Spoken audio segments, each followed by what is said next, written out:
नाज़रीन ग्रामी, ये साल था 2017 का, जब अचानक एक खबर ने पूरी दुनिया को घेरे में ले लिया। क्योंकि वो खबर ही कुछ ऐसी थी कि जिसके बारे में हर कोई सोचने पर मजबूर हो जाता है कि क्या वाकई ऐसा हो सकता है। ये खबर अहराम मिस्र के बारे में थी, जो हजारों सालों से साइंसदानों के लिए मुहिम्मा बने हुए हैं। और इतना अरसा गुजर जाने के बाद भी माहिरीन ये बात पूरी तरह नहीं जान सके कि इन्हें कैसे और क्यों तामीर किया गया।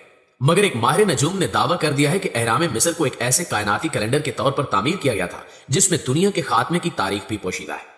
ये बात किसी आम शख्स ने नहीं बल्कि पूरी दुनिया में मशहूर माहिर इल्म नजूम डेविड मेड ने की थी। इसलिए लोगों की अक्सरियत इस बात पर पूरा यकीन रखती है।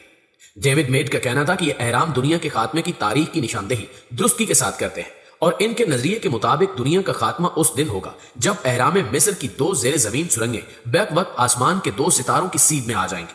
और इनके मुताबिक ये वक्त ज्यादा दूर नहीं रह गया, बल्कि जल्द ही दुनिया ये बड़ी तबाही देखेगी। डेविड का यह दावा एक ऐसे वक्त पर सामने आया है जब अगले माह पुरस्कार सियारे नेब्रू, जिसे प्लैनेट एक्स भी कहा जाता है, कि जमीन से टकराने के खदशात भी जाहिर किए जा रहे हैं। जबकि कुछ ईसाई राबों ने भी दावा किया है कि 21 अगस्त के रोज सूरज को ग्रहण लगेगा, जो इस बात की अलामत होगा कि जल्द ही कुरे अर्ज से जिंदगी का खात्मा होने वाला है। इस हवाले से डेविड मेड का कहना है कि वो इस बात से इत्तफाक करता है, क्योंकि इसके हिसाब के मुताबिक भी यह सूरज ग्रहण दरअसल जमीन की तबाही की अलामत में से एक होगा। अब डेविड मेड की इस बात में कितनी सच्चाई है ये तो कोई नहीं जानता, लेकिन इसमें कोई शक नहीं कि यह कदीम मिस्री अहराम अपनी पुरइसरारियत की वजह से हमेशा से लोगों की तवज्जो का मरकज है। और उस वक्त इनकी पुरइसरारियत में मजीद इजाफा हो गया जब शैतानी ताकतों के सबसे बड़े हेडक्वार्टर वेटिकन सिटी में एक ऐसी खुफिया रिकॉर्डिंग चलाई गई जिसका ताल्लुक मिस्र के फिरौनों से था, जिनके नक्शे कदम पर चलकर ये खुफिया शैतानी तंजीमें दुनिया पर हुक्मरानी करना चाहती हैं। इन तंजीमों का मानना है कि हम फिरौनों की नस्ल से हैं, इसलिए हम एक मरतबा फिर इन्हीं की तरह दुनिया पर हुक्मरानी करेंगे और फिर हमें कोई भी रोक नहीं पाएगा। मजीद बात करने से पहले आप ये खुफिया रिकॉर्डिंग सुन लें, फिर आपको इस रिकॉर्डिंग की मजीद तफसील से आगाह करते हैं।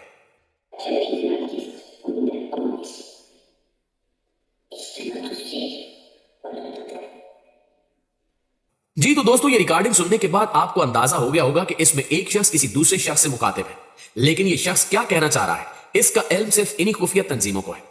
नाकदीन के मुताबिक ये रिकॉर्डिंग किसी रस्म के दौरान रिकॉर्ड की गई थी और वहां इन्हीं तंजीमों के किसी शख्स ने रिकॉर्ड कर लिया, जिसके बाद इसे पब्लिश कर दिया गया।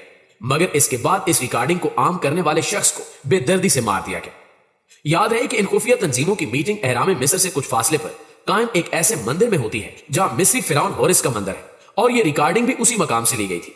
नाज़रीन ग्रामी, इसी तरह की एक खुफिया वीडियो उस मकाम से हाल ही मंजर आम पर है, जिसमें देखा जा सकता है कि हजारों यहूदी एक जगह जमा होकर बआवाज़े बुलंद दजाल को पुकार रहे हैं, जबकि इनके हाथों में अजीबो गरीब किस्म की मशलें थी जिनको एक मखसूस अंदाज में घुमा रहे थे। और जब एक यहूदी रब्बी से इस इबादत के बारे में पूछा गया तो उसका कहना था कि यह हमारी सबसे अहम और खुफिया इबादत होती है, जिसका मकसद सिर्फ और सिर्फ दज्जाल को खुश करना है, ताकि वो जल्द अज जल्द हमसे खुश हो और इस दुनिया में जाहिर होकर हमारी मदद करे। इस लीक होने वाली वीडियो से मुतल्लिक यहूदी रब्बी का मजीद कहना था कि हमारी ये इबादत हर महीने की 6 तारीख को की जाती है, जिसमें हम खसूसी तौर पर करोड़ों रुपए खर्च करते हैं। इसके अलावा भूखों को खाना खिलाते हैं और यतीमों की कफालत का ऐलान करते हैं, क्योंकि ये तमाम वो चीजें हैं जिनसे हमारा मसीहा खुश होता है। लिहाजा हम चाहते हैं कि वो हमसे ज्यादा खुश हो और जल्द अज जल्द अपने आप को इस दुनिया में जाहिर कर दे। इसके अलावा जैसा कि आप जानते हैं कि दज्जाल एक आंख से काना होगा और वो अपनी एक आंख का इस्तेमाल करके पूरी दुनिया देखेगा। लिहाजा यहूदी तंजीमों और इबादत गाहों में आपको हर तरफ इस आंख का निशान नजर आएगा, जबकि खुफिया तौर पर भी इस दज्जाली निशान को मुख्तलिफ रोजमर्रा की अशिया में भी दाखिल कर दिया गया है, जिनसे आम आदमी बिल्कुल लाइल्म नजर आता है। और इस तरह ये यहूदी तंजीमें दज्जाल के इस एजेंडे को कामयाब बनाने में लगी हुई हैं। अभी हाल ही में इसराइल में खुफिया मीटिंग का इनेकाद किया गया, जिसमें पूरे इसराइल से यहूदी आलिम इकट्ठे थे और यह मीटिंग तकरीबन 3 घंटे तक जारी रही, जिसके बाद एक बड़ी स्क्रीन पर दज्जाल की एक आंख को दिखाया गया। और जब स्क्रीन पर यह मंजर चल रहा था तो तमाम यहूदी आलिम इस आंख के सामने सर झुकाए इंतहाई अदब से खड़े थे, जैसे हिंदू अपने भगवान के सामने खड़े होते हैं। इसके बाद स्क्रीन से यह मंजर गायब हो जाता है और तमाम आलिम अपनी नशिस्तों पर बैठकर बुलंद आवाज से रोकर कुछ कलमात अदा करने लगते हैं, और यह सिलसिला ऐसे ही चंद मिनट तक जारी रहता है और फिर इस तकरीब का इख्तिताम हो जाता है, जिसके बाद एक यहूदी रब्बी ने तहलका खेज दावा करके पूरी दुनिया को हैरान कर दिया, जिसका कहना है कि मैं मुसलसल दज्जाल से राब्ते में हूं और अनकरीब वो जाहिर होने वाला है। यह तहलका खेज दावा शायम कानविस्की की जानिब से किया गया है, जिसका शुमार इसराइल के 2 या 3 सबसे ज्यादा कदीमुल अकीदत तरीन यहूदी रबियों में होता है, और इसकी जानिब से की जाने वाली बेशतर पेशगोइयां सच साबित हो चुकी हैं। इसलिए इसकी बातों पर यहूदी बहुत ज्यादा संजीदा दिखाई दे रहे हैं। कानिस्की के साथ ही रब्बी ने बताया कि कानिस्की और दीगर आम रबियों ने अब हमारी यह जिम्मेदारी लगा दी है कि वो लोगों को दज्जाल की आमद के बारे में मुतला करना शुरू कर दे। नाज़रीन ग्रामी, आपको मजीद बताते चलें कि मिस्र के एक 3400 साल पुराने रोड को भी आम आवाम के लिए खोल दिया गया है। इस रोड के दोबारा इफ्तिताह के मौके पर कदीम मिस्री त्योहार ओपेक भी मनाया गया, और ये वही त्योहार है जिसे आज से हजारों साल पहले मिस्री खुदाओं के लिए बतौर ईद मनाया जाता था, और इसे अब भी बिल्कुल वैसे ही मनाया गया जैसे फिरौन खुद मनाते थे। जबकि ये ईद नुमा त्योहार खसूसी तौर पर मिस्री बादशाह आमन रे की याद में मनाया जाता था, लेकिन उसके दौर के बाद आहिस्ता आहिस्ता इस त्योहार का खात्मा हो गया। इस मिस्री खुदा के बारे में कहा जाता है कि यह देवताओं का देवता था जिसकी दाढ़ी लंबी थी और टोपी पहनता था, जबकि इसके साथ एक भेड़ भी होती थी। लेकिन बाज मुहक्किकीन के नजदीक इसका सर भेड़ जैसा था, इसलिए इसे भेड़ के सर वाला इंसान भी कहते हैं। यही वजह है कि इस रोड पर जगह जगह ऐसे मुजस्मे नस्ब किए गए थे जिनका सर भेड़ जैसा जबकि धड़ इंसानों जैसा था। और जब इस मिस्री खुदा की खातिर ईद को मनाया जाता था तो उस रोड पर एक परेड की जाती थी, और परेड करने वालों के हाथों में बुतनुमा मुजस्मे होते थे जिनको उठाकर वो पूरे रोड का चक्कर लगाते थे। लेकिन इसके मरने के बाद इस त्योहार के खत्म होने के साथ साथ उस रोड को भी बंद कर दिया गया, जिसे शैतानी जहन के मालिकों ने एक मरतबा फिर खोल दिया है, और फिर से वैसे ही इस शैतानी रस्म को अंजाम दिया गया।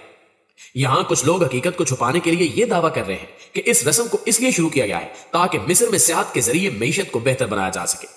लेकिन हम वाजे करते चले कि सब कुछ सेहत के लिए नहीं किया गया, और ना ही ये कोई सकाफती मेला था, बल्कि इसको एक मजहबी इवेंट के तौर पर मनाया गया, जिसका सबसे बड़ा सबूत यह है कि इस मेले को बिल्कुल उन्हीं दिनों में मनाया गया जिन दिनों में मिस्री खुदा आमन रे को याद किया जाता था। इस परेड में देखा जा सकता है कि इसमें शामिल औरतों ने बिल्कुल वही लिबास ज़ेबे तन कर रखा है जो आज से हजारों साल पहले किया जाता था। और जब ये औरतें परेड के लिए इस सड़क पर निकली तो इनके हाथों में बड़े बड़े ट्यूब बल्ब हैं, जो कि आप अक्सर फ्री मैसन्स के हाथों में देखते हैं। लिहाजा ये औरतें भी इस परेड में फ्री मैसन्स की इस अलामत को लेकर चली, जिससे साबित होता है कि ये कोई सकाफती त्योहार नहीं था, बल्कि इसे शैतानी दुनिया के पैरोकारों को खुश करने के लिए मनाया गया था। जी तो मुअज़्ज़िज़ दोस्तों, ये थी हमारी आज की वीडियो। आप दोस्तों की राय इस हवाले से क्या कहती है, कमेंट करके हमारे साथ शेयर जरूर कीजिएगा। इंशाल्लाह आपसे मुलाकात होती है अगली वीडियो में। तब तक अपना ख्याल रखिए। अल्लाह निगहबान।